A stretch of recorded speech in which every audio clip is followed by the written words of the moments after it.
Hello, tune in listeners, and hello, tune in viewers. If you are joining us via our video, Kealah Parkinson, I'm your host of Tune In Radio for your mind, body, and soul.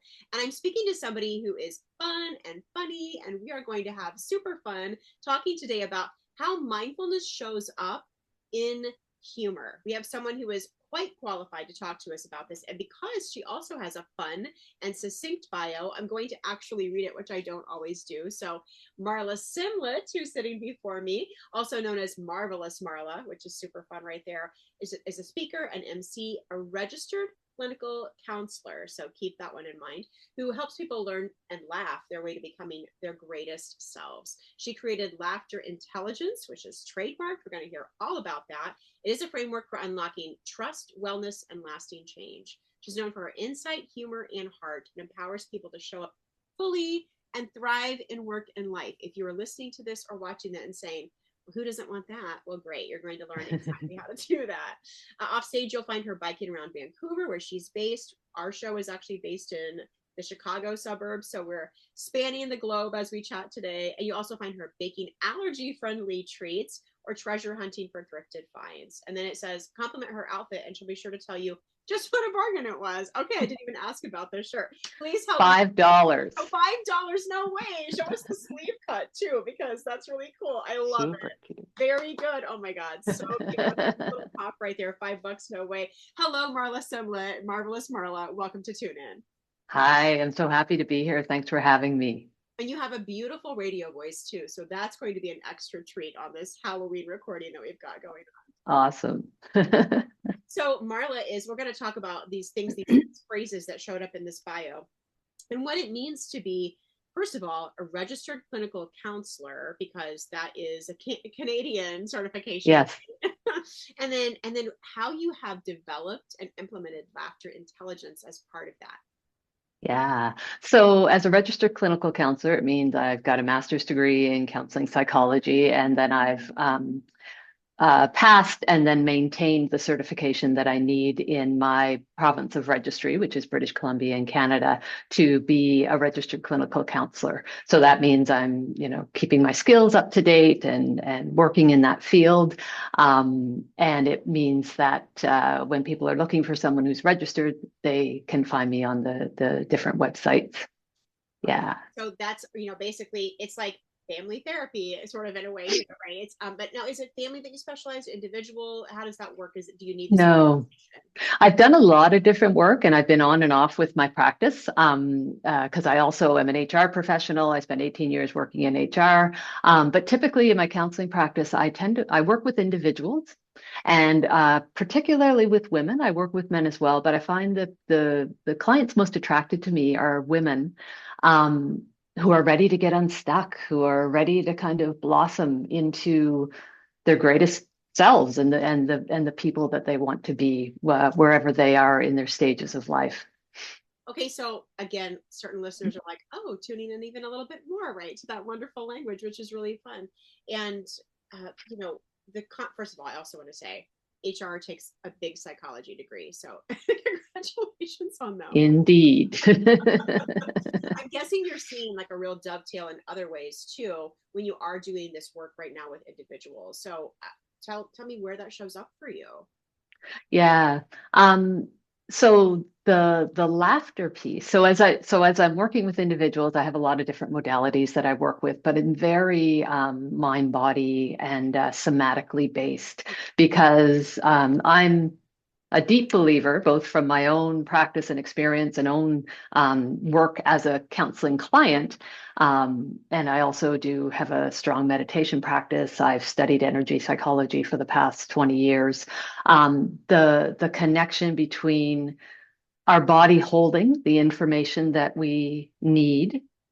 First of all, our body being the most brilliant thing ever that will tell us exactly what we need to do to heal, to grow, to feed our souls, to move forward. And the ability to listen to the body and tune into the body, as opposed to the monkey brain that spins and spins around all the time, to be able to garner that information. So that's the basis of my practice, is helping clients learn to tune into that inner knowingness, that intuition, and and also, put the mind in the place where it belongs, because it does have functions, but making sure that it's not coming in and taking over. So I love this, and what I'm hearing from you is like this mind and like the intellect, right, and the body and the soma, which is so great to understand the connection and also understand the intelligence of both. So first of all, just Yes. thank you for bringing that to so many parts of the world in the way that you teach and show up and educate Yeah. through the psychological background of that. And then, okay, I have to ask this because I'm the feelings nerd. So where do the feelings show up? Do they connect as far as you're concerned, or how does that work? Oh, yeah. So the feelings are our bodies Just made by communicate. Sorry? I love that face you just made. With my eyes, yeah. Um, the feelings are the way our body communicates to us. It's the way it tells us what's going on. And so I was reading, I'm not going to be able to quote this accurately, but I was reading in a book recently, Jill Bolt Taylor. I'm not sure if you know her. I do. Oh my gosh. Yes. A stroke of insight. Yes, yes. Yes. Good Yeah. yes. So I'm reading that right now, and she phrased it so well, just that the emotions are, oh, sorry, and then it's going to go Oh, I know. because Because yeah, lots of reasons. But also, yeah, I was yeah. saying talk So about perimenopause, and that may be inaccurate. no, full on. I was going to say that too, and I thought that's a whole different I know. show. But Also relevant. Yeah. yeah, yeah. Just how Oh, the emotions come into the brain, so in that reptilian part of the front of the brain, and then they get translated back into the places where decisions are going to be made. And so that's the information that emotions have for us. It tells us that something's wrong. It tells us that something's right. And I'm learning more and more. I'm doing some actually deep brain reprocessing work with my own therapist, and it's really about following those emotions, oh, and so that you can clear them from your etherics and from your brain and from your body in a way that's quite gentle and quite because your body holds those until you let them go. And anyone who's been through grief, for example, knows how physical grief is and how strong those emotions are and how heavy they can be until or as, because the grieving process is, so individual to each person and how they do it. But if you don't let it go, they are going to sit there and fester and hold, and they are going to come out. I like to say they come out sideways. They'll come out as anger. They'll come out as, crying over, your cake that yes. flaps, right? As opposed to maybe Yes. other areas. So that's where the feelings come in. Feelings are information. Feelings are information. I love that. That's actually something I definitely deeply believe and wholly support, right? I love it so much. Yeah. And for listeners too, you might want to check out our conversation with Christine Zarowski, which really is very, Yes. I believe actually A Christine. friend of mine, yes. Yes, so beautiful. And she has also like this kind of work, and she really works with the body piece of this, right? And then Marla, you make this great blend of these things. And so here's the missing piece, the little the lubricant for all of this, the laughter. That's it. Yes, exactly. Yeah. So it's interesting because I'm gonna backtrack a little bit to tell you this kind of story about where I came to this. When I was a child, way more years than I care to admit, the two things that I wanted to be, like as a 7-year-old, was a counselor Uh-huh. and a comedian. Those were the two things that I wanted to be. Okay. I'm going to stop you just for a second and applaud that you created this work to have that 7-year-old get what she wanted. Love it, love it. Exactly. 51 years later, here Love it. I am. And so that was a progress. And, I never thought I could be a comedian. I was always funny. I always had the ability to make people laugh and love to make people laugh. The power in that to just have a room burst out or have I used to love to make my mom laugh. And that was kind of my I can remember specific things that I would do that she would ask me to do over and over again because she found them so funny. And it was so satisfying for me to give her that joy. Um, And so, I moved along through my career and I've had a very diverse and, I started out working in daycare and preschool. And then I went back to school and took my psychology degree and I worked with kids with behavior problems in elementary schools. And then I went back to school and did my master's degree, finally at 30, going to do one of my two, which was be a counselor, and did my master's degree and started working as a counselor and in various agencies and also in private practice. It wasn't till about 5 years ago, and I still loved laughter. And as I'm reflecting now, seeing how I use laughter in my life, but it was just something that was part of me, one of my values. Laughter is part of me. If you took it away from me, people wouldn't know who I was. But about 5 years ago, I was at a retreat with our meditation community, and we have a talent show at the end. And for about 3 years before that, I'm like, God, I'd love to get up on that stage and tell a joke or do something. Right. And it took me 3 years. And then one year I mustered up my courage. It took, I was focused on it all week. Oh my God, I'm going to do. I got up there and I told my one joke. And I prefaced it with the idea that maybe this will light a flame. Like maybe this is what I want to do my whole life. And it was like coming home. I was just it was so funny. People for days would walk by me and say, that was unexpected, because they hadn't seen me as somebody kind of being in that space of telling jokes and being funny and being and so they were, and you should write your own stuff. Like, why didn't you write your own stuff? So the next year I came back to the talent show with my own bit.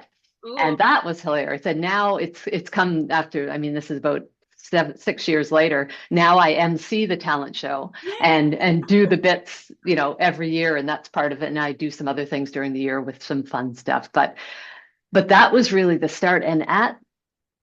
And shortly after that, in one of my meditations, I had this message, these words, whatever, come in that said healing in humor. Mm-hmm.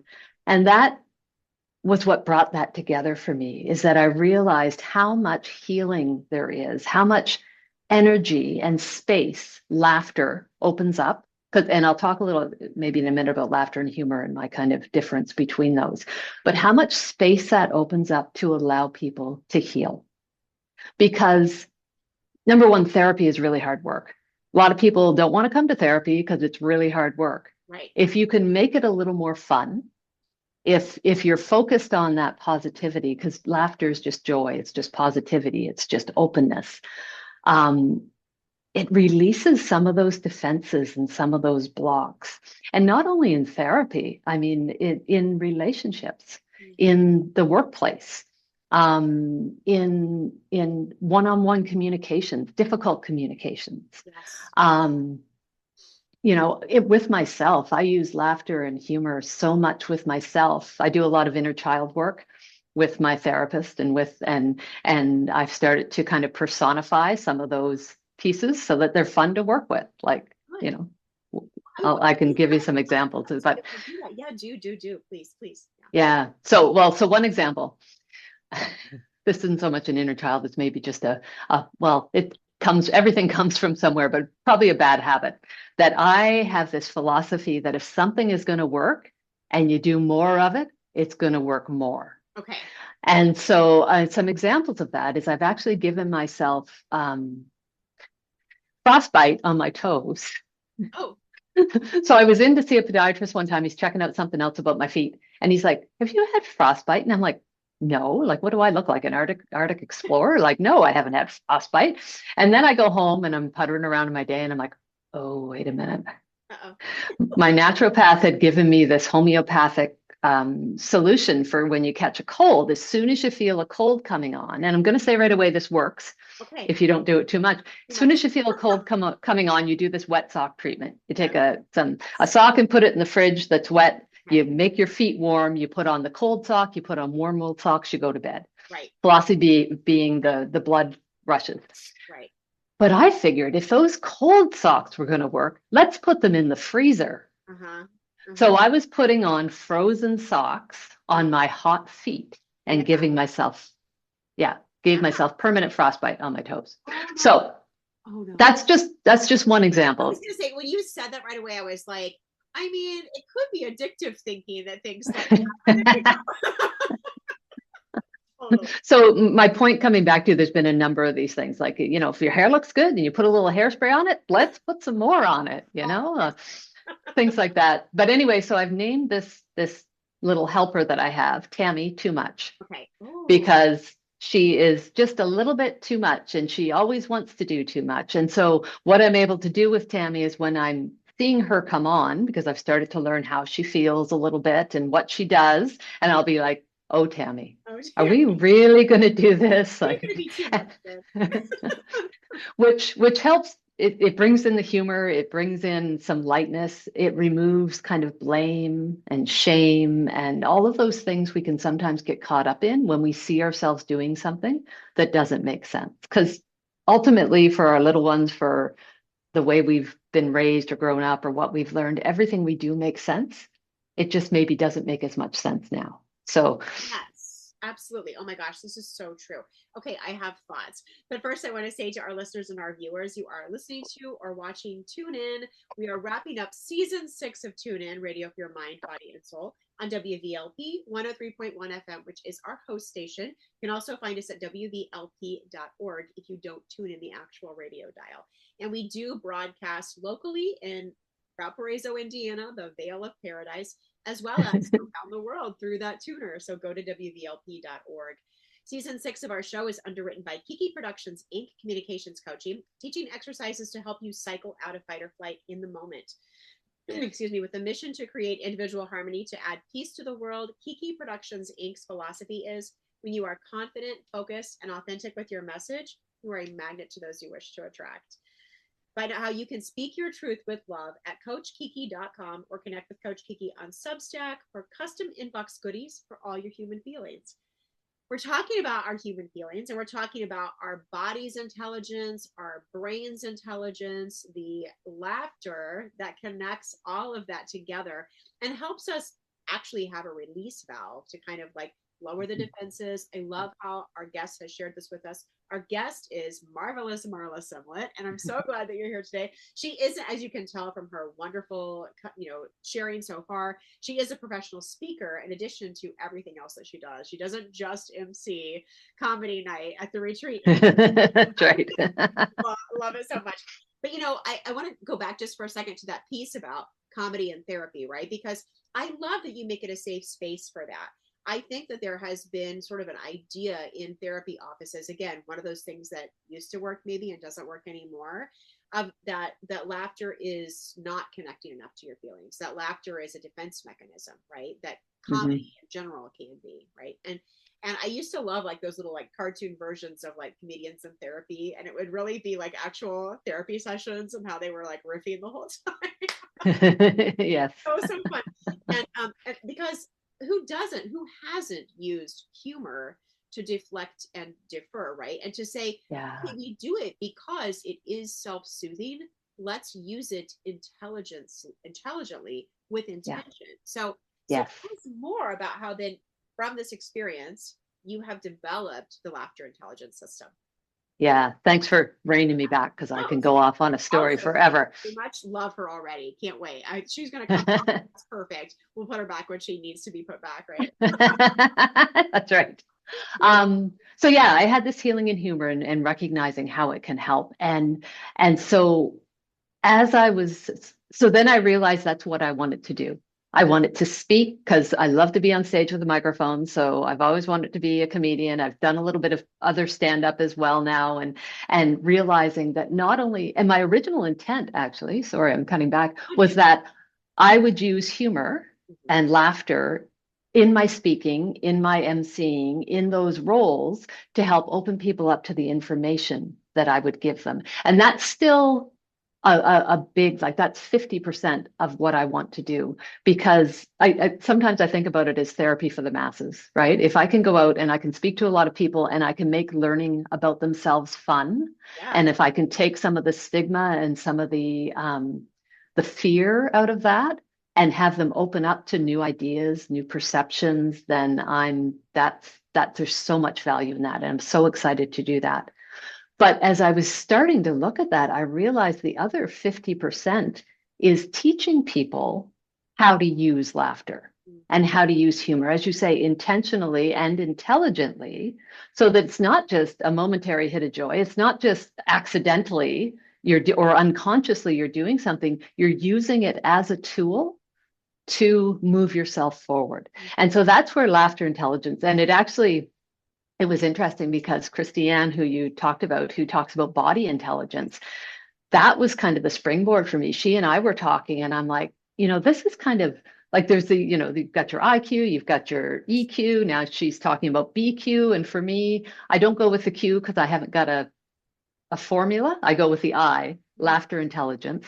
And it's about intentionally learning about laughter and learning how to use laughter so that you can become your greatest you, so that you can move yourself forward.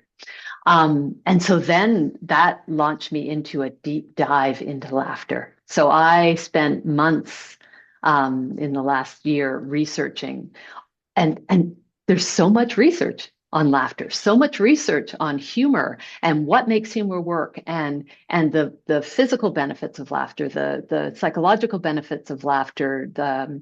Not as much research that I've found yet into more of the kind of therapy based or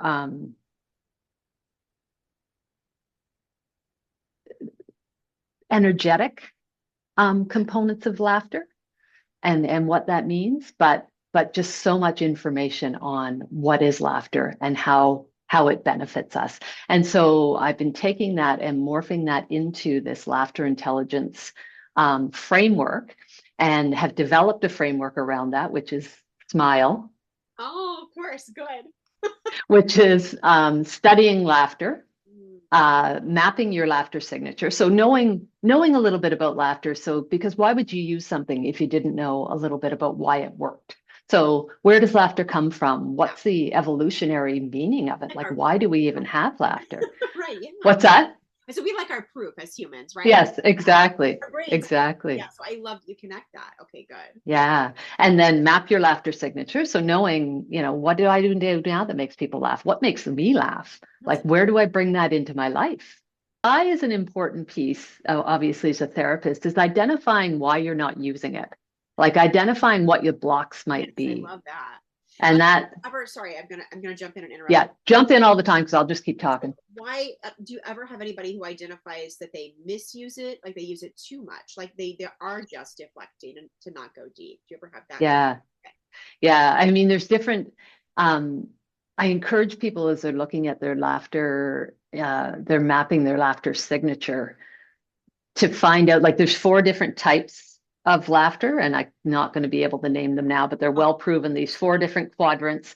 One is self-deprecating, one is affiliative, one is kind of the derogatory. It's called something else, and there's another one.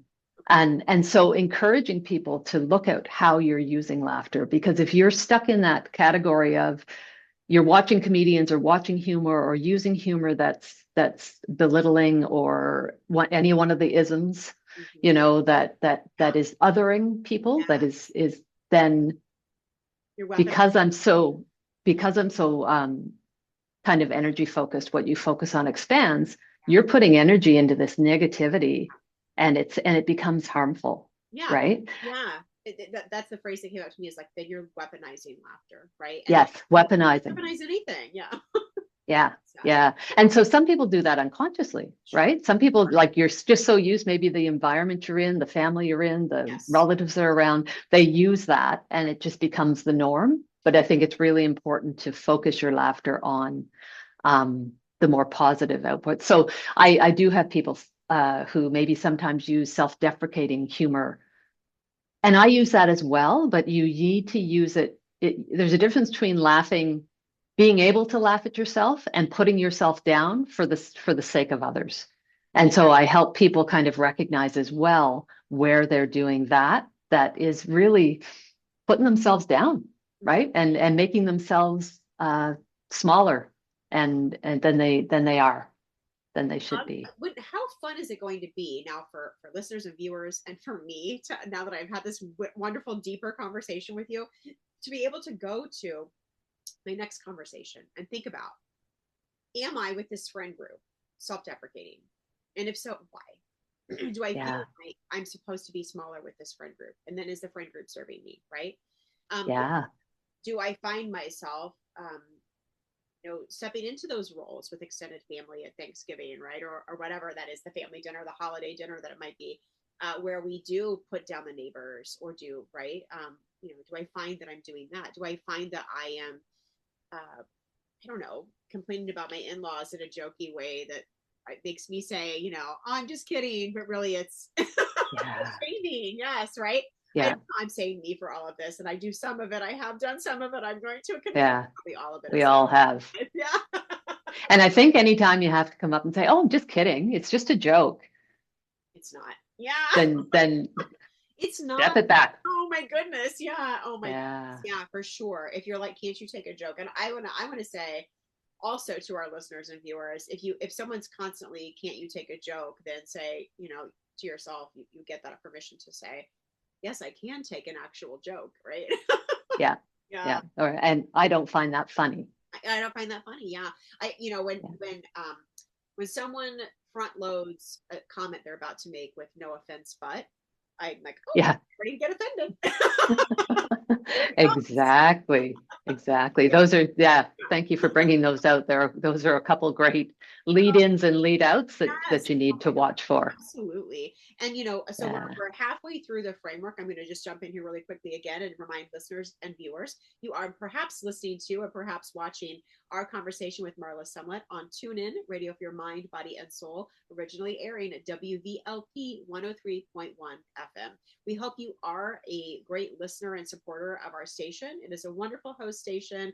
Community radio is still a thing, people. And so if you feel like you want to jump in and be part of a great grassroots org that also does make changes around the world and connect us with people intentionally around the globe, go to wvlp.org/support. We're going to go right back into this great framework that we have with Marla. And so we were partway through the SMILE framework of laughter intelligence, and we're at that I part. Is there anything else you have to share with us about that? Um, People can go as deep or as not deep as they want with the I part. Sometimes it's enough to identify, oh, I'm using this type of humor, or, oh, I probably don't use this type of humor because of my cultural background, or I'm more uncomfortable with it. And there's things you can work with.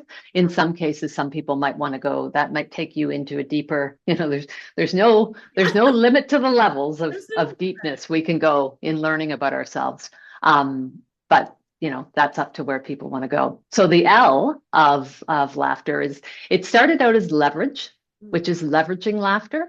And I've also including kind of learning to leverage laughter. So it's about looking at the places in your life where you can bring the energy of laughter in to make change, to make difference, to whatever the difference is you're trying to make, whether it's to lighten the mood, whether it's to couch some deep learning in something a little bit lighter, break up communication blocks or problems, anything like that, learning how to leverage laughter. And so, there's lots of different ways to do that in different environments. At work, there's lots of tools that you can use with, abs, I like to call it absurd brainstorming sessions. When you're starting out on a project, just starting to throw ideas around that just get crazier and crazier because it loosens up and innovation comes. And you never, like, sometimes there's a gem in that. And sometimes it's just that, okay, now that we've gotten rid of all those things that are, we're never going to have a unicorn in the staff room. Right. But the energy and yeah. yeah, the energy and the innovation is different. Yeah. Yeah. Or, sometimes leveraging laughter is just knowing that, recognizing when you personally need some comic relief or a laughter break, and knowing, I've had a hard, and a lot of us do this unconsciously already. I've had a really hard day. God, all I want to do is, like some people might say, all I want to do is drink a whole bottle of wine, which may not be, right. bringing up your positivity. All I want to do is watch a comedy show. All I want to do is watch my favorite comedian. All I want to do is call that friend who's going to make me laugh, So putting more intentionality into that, right? And knowing the friends that make you laugh and leveraging those opportunities. Yeah, I love it. Yeah. Knowing the friends who make you laugh in the good way. If you've already done the eye work, right, then you can move into it Yes. all with that intention. Okay, great place to put that in the smile. Yeah, yeah. And so a lot of the work is around that leveraging piece and figuring out where you can use it and how you can use it effectively. And then we come to E, which is expand. Ooh. And for me, I'm trying to start a laughter revolution. I'm not the first person Uh-huh. or the only person on this revolution bus. There's whole, I don't know if you know this, but down in the States and it's an international group, but it's called the Association of Applied Therapeutic Humor. Oh. And they are researchers and medical professionals and laughter yoga instructors and clowns and speakers and authors and all of these people around the world who believe in the power of humor and laughter to help change the world. That's so fun. And we have someone I think is perhaps affiliated with that group or should be if she's not, is Tanaz Bamboat, who has been a guest on the show several years back. So if you go to Okay, the podcast version, get into the deep dive of, I believe, season 2 or 3, and you can have our conversation with Tanaz and hear that because she actually is a local Northwest Indiana based laughter yoga instructor. And that cool. some exercises, super fun and funny to like Yeah, kind of act like a fool and get out of your shell of vulnerability and just making silly faces and making funny sounds and like simulating laughter that turns into real laughter. I mean, yeah. that's fun. We actually did it in the episode. So, yeah. Oh, Along cool. with us, Yeah. if you listen to it. Okay. So, I love the expansion. Is there anything else that you want to share about the expansion part? Yeah, just I mean, I think that starts out on a personal level. So as you're learning about laughter, as you're learning about how to use it in your life, you start to use it more, you start to, and then you start to spread it because you can't be a positive, joyful, healthy, laughter-filled individual without other people seeing that. It's like a light. Yes. And when people see the light, they want to be around it. Yes. And that I think gives you an opportunity to then expand that into your work, into your life, into your family. It's spreading positivity, right? And God knows in the world as it is today, Oh, we need we more. need Yeah. positivity. Oh, laughter Yeah. revolution. I'm going to get on your bus. This is great. Yay. It's going to be a big bus. It's going to be really colorful. Very colorful. Yeah. Oh my gosh. That's so, so cool. Okay. So, how are you applying it? I mean, obviously, you're expanding in so many ways, but you already have been real enough with us to share that, like, yeah, I'm using therapy. I practice these tools there too. Is there an anecdote you want to share with it about how you've applied it yourself and or with clients? Yeah. I'd actually, so a more personal one. I love this story because I think there's real work that can be done in this area with couples Mm. and in relationships. And so I'll speak to something my husband and I have implemented. So he travels a lot. He's been retired for years, and he'll go away for, weeks at a time. And when he comes back, I've had the house to myself. And there are things that get changed or moved and God bless my husband. He's a bit of a change tortoise. Oh, So it takes him a little bit longer to come on board. So poor guy comes home exhausted from a trip and he's like, okay, so where the heck is the such and such? Like what did you do? And it would cause some friction with us sometimes. So one time he went away and when he came back, we started out the conversation on the way from the airport. And I said, so the policy committee met while you were away. And unfortunately, too bad they couldn't have met when you were here, but you can't always, arrange everybody's schedule. And one of the things the policy committee has implemented is that, and I can't even remember what it was, like I'd moved something in the kitchen, which is his domain, okay. like, or now we do this. Yes. Um, and it just kind of that humor of it softened the impact, but it also, um, couples can get into that kind of I'm right, you're wrong, Yes, yes, and yes, blaming, right? And here there was this third external yes. I love place it. and so we use that all the time. And now he uses it as well. The other day, what was it that the policy committee did? This is so fun. It's something. And he's like, well, the policy committee has, and I'm like, oh God, like I was right here. Why didn't they consult with me? Well, you didn't, so we'll have these whole conversations. Oh my gosh, that's And we've I'm gonna also invite. learned. Yeah. Yeah. we've also learned to kind of it's helped us learn to get out of that. You're right, I'm wrong. Kind of like we were talking last night about something. I think it was the dishwasher. Uh-huh. Policy committee had some thoughts on the dishwasher, but I was like, you know what? When I go away, everything you do here is right. And Yes. when you go away, Yes. everything I do here is right. Yes. So let's just believe that everything we're both doing is right, Mhm. except we do it different, Of you course. know? That's so good. And when the policy committee has to come in, we'll let them make the final decision. My gosh, I love it. I'm sure that dishwasher is an item on the policy committee agenda every month. Yeah. Oh my gosh. Okay, that right there, that's a takeaway I'm taking away. Like, I'm totally going to be talking to my significant other about this policy committee that suddenly showed up at our doorstep. Yeah, this is great. Yeah. Not You for can also pushing. ratify is a good word. Every once in a while, something will change and I'll say, did you ratify that with the policy committee? I love it. That's so fun. Oh my gosh, that's so fun. And this is Yeah. so fun too because there's a group that I'm connected to that their focus is what's known as PDA. Do you know this in therapy terms?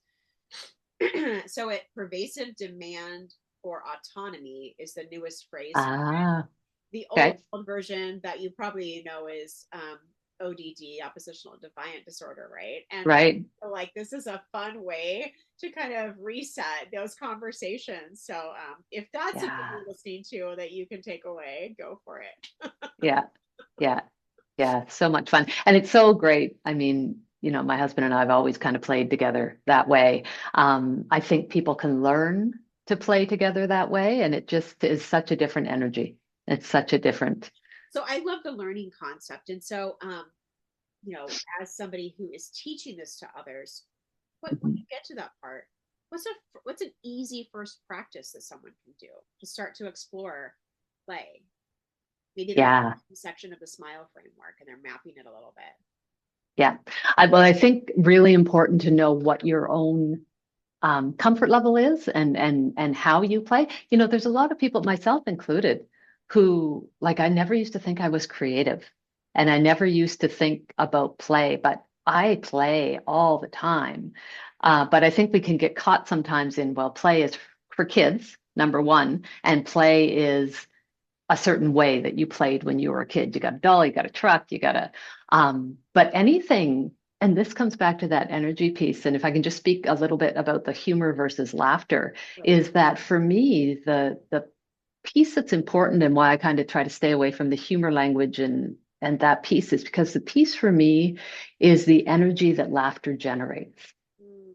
right? So when you laugh, probably people can feel it like it, and I often help people tune into this from that body intelligence perspective. Where are you feeling the laughter? Like how does it feel in your body? For me, it's right here.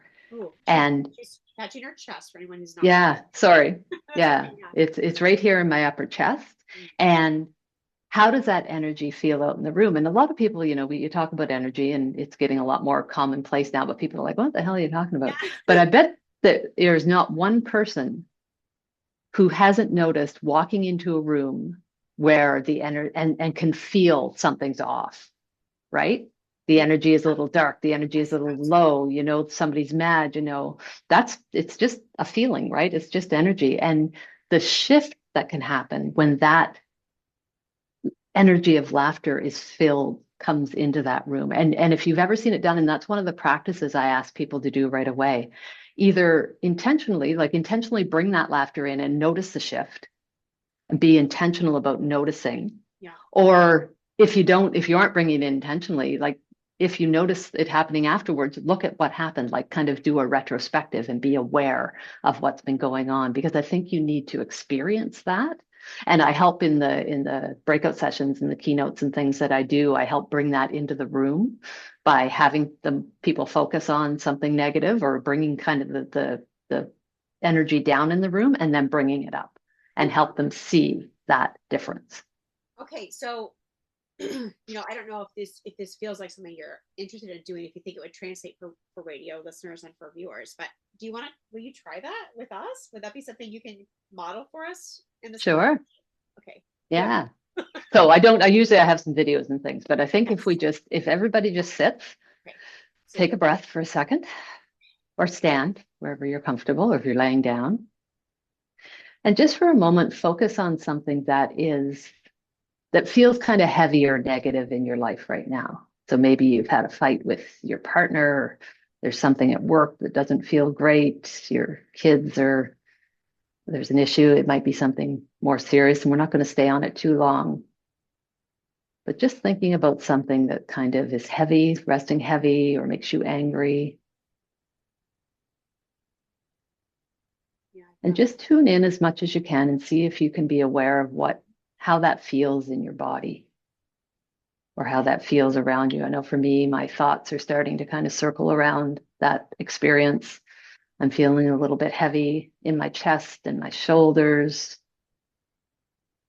I feel a little flutter of anxiety actually in the front of my chest. And so just be aware of that. And then I'm going to walk us through, and you'll know this, Kealah, laughter yoga laughter yoga practice. So we're going to do it. And for people who are watching, we can do it with our hands. So I want us to go, ha, ha, ha, ha, ha, ha, ha, ha, ha, We're pushing our ha, hands, ha, raising ha. them up. Ha, Yeah, ha, pushing them out and up. ha, Ha, ha, ha, ha, ha, ha. ha, ha, ha, Our energy up. Ha, ha, ha, ha.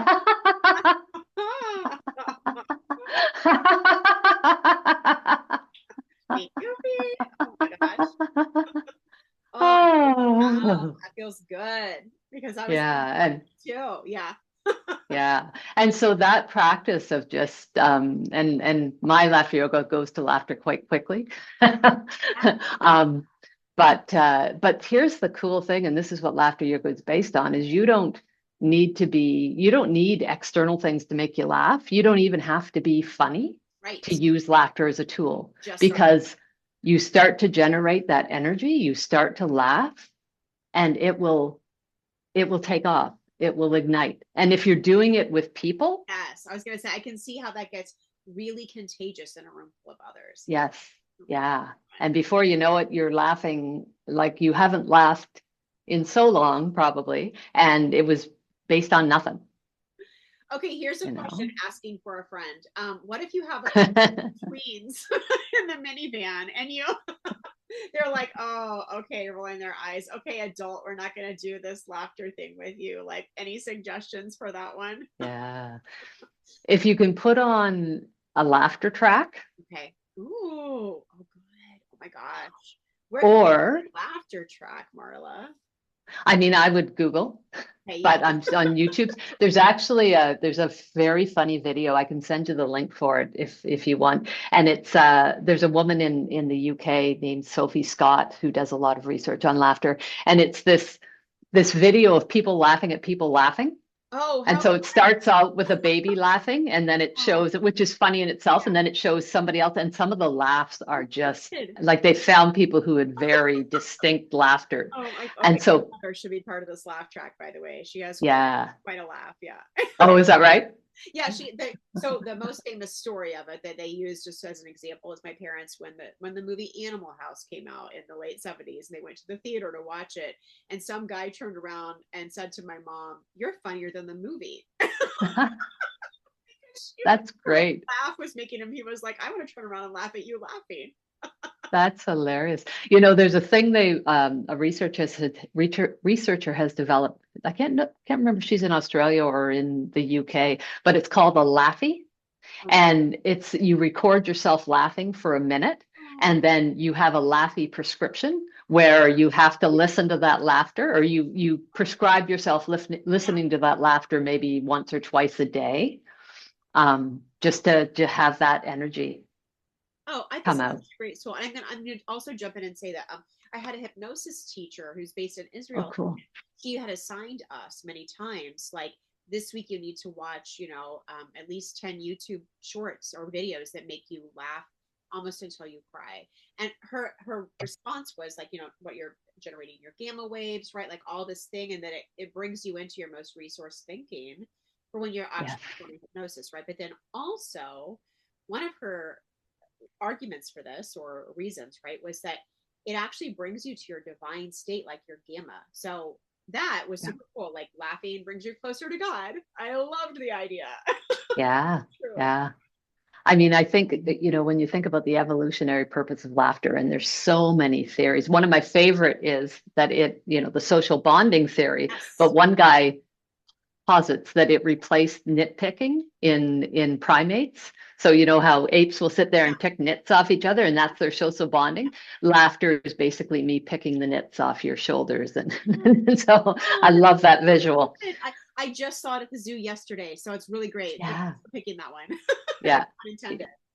yeah, exactly. But um, yeah, we don't have anything in our bodies in our life without a reason. Yeah. Right? And so the idea of that kind of more spiritual use and purpose of laughter, I fully believe in it. Well, it believe in as well. I think it it makes us become who we are. It helps us Yeah. become who we are.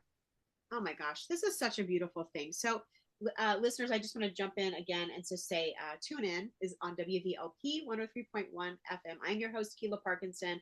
Our show is underwritten by Coach Kiki, author of the newly released title, My Moody Daybook. It's not newly released anymore. We're coming up on a year, actually, because we're ending up our season 6 here. But there is this great book, My Moody Daybook, a season of mood tools for people with feelings. This daily devotional covers topics on all your human feelings, taking the hot topic of emotional intelligence to the next level of personal application. It's been called by some a field guide to human feelings and the book you'll want on your nightstand. And it's available on shelves and online at Barnes and Noble, Amazon, and more, including an ebook format. So search My Moody Daybook, all one word at the end there, to discover your own relationship with your human feelings. We're talking about this Nice. wonderful feeling of joy. Did you have more that you were going to say? No, Right. that book sounds fabulous though. Thank you. Thank you. Yes. This wonderful feeling of joy. And I love this little analogy that it's replaced nitpicking, right? And so, like, literally true. And also, when we catch ourselves, right, nitpicking, Yeah. like, how can we shift our state through some humor? Gratitude is a great thing, too. I'm Yes. always loved that one. But if I Yeah. can throw some humor into my gratitude list, actually that's going to be my next like challenge to myself for gratitude listing. Can I write it with humor in November, because I Yeah. think of that as gratitude month. So oh my gosh. Well, then I mean, gratitude's the same feeling. It's the same energy, right? It's that positivity, it's that joy. And I'm always doing it. So with the listeners, I'm pulling it out from my chest because that's where I'm always feeling that. But when you think about that, like I used to do gratitude journaling as well, but now it's more, I don't write it down at the end of the day. I try to be more in the moment and noticing it when it happens.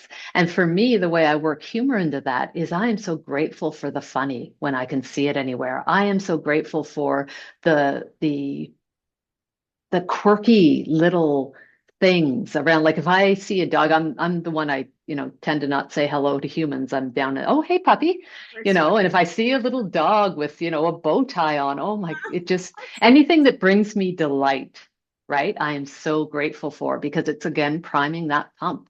It's Yes. it's keeping that energy in my body more often than anything else is. And again, we could talk for hours about the physical benefits of that, the mental, the like Yes. all of those things. But yeah, finding the quirkiness and just appreciating it and be grateful for it is so key. So good. YouTube and Pinterest both know on my algorithm if I'm seeming like I'm having a hard day. I don't know if they talk to Siri or what the deal is.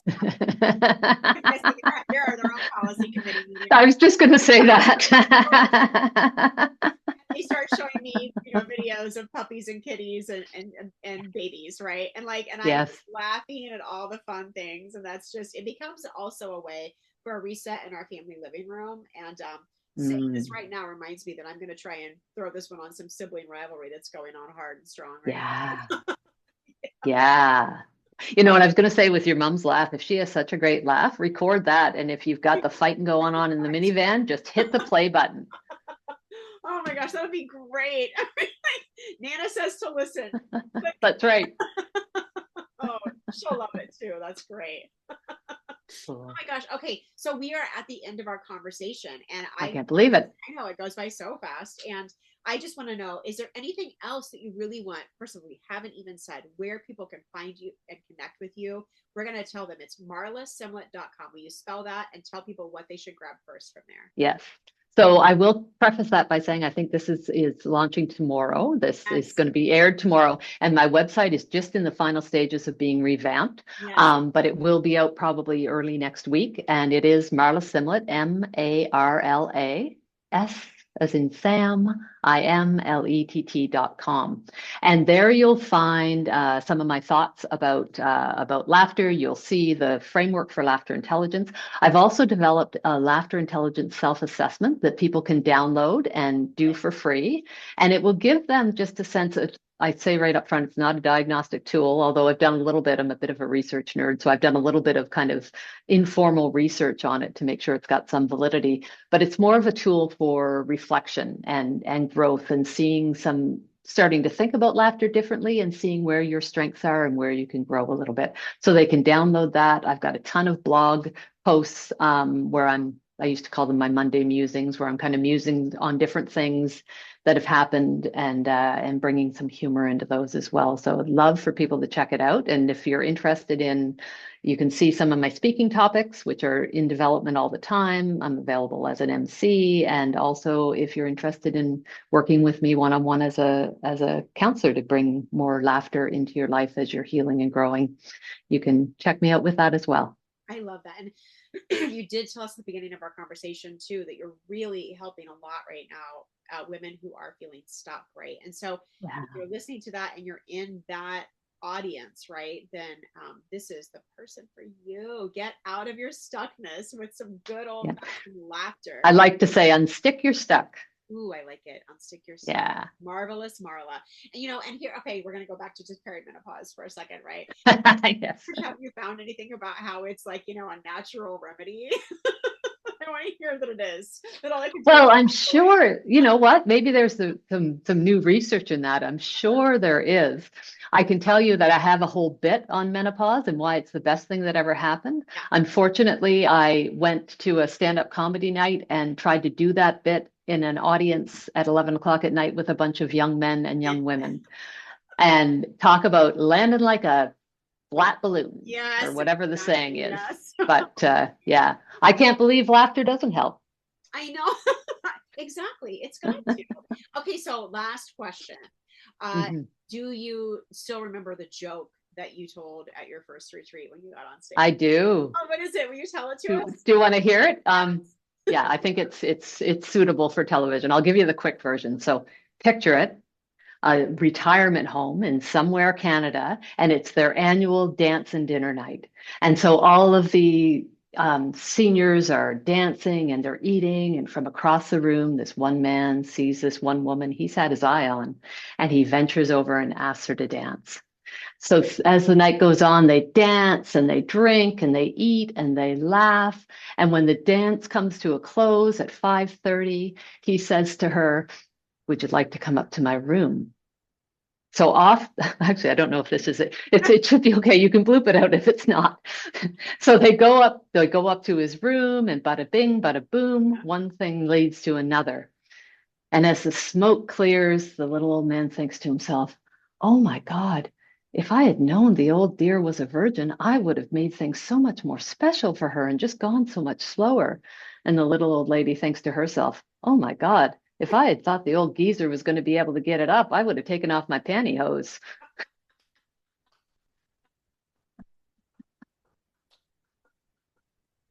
Is that appropriate? I I don't think that's know. so funny, and I think maybe I'm gonna let the station manager be the judge. I think it's hilarious. Da, da, da, da, da. Oh, that's so funny. That's so funny. Yeah. And I can see why people who have seen you as, HR professional and counselor are like, what? But also great. So funny. You also, you are speaking one of my love languages. I used to amateur, as an amateur writer, write bits for friends who were local Oh, comedians cool. in Chicago. Oh, cool. Everything you're doing with your site, with your set and your what is it, the Titan, like trying to create that, all of that. I'm so excited for you and I love it. And I'm just sending you all the joy and all the fun and all the humor with this laughter Thank you. revolution. This sounds so fun. So fun. Thank you. Thank Yay. all of us onto your bus. This has been such an amazing conversation. Come back anytime and make us laugh some more, Marla Semlet, and we will see you later. I love it. Thank Thank you so much for having me. you.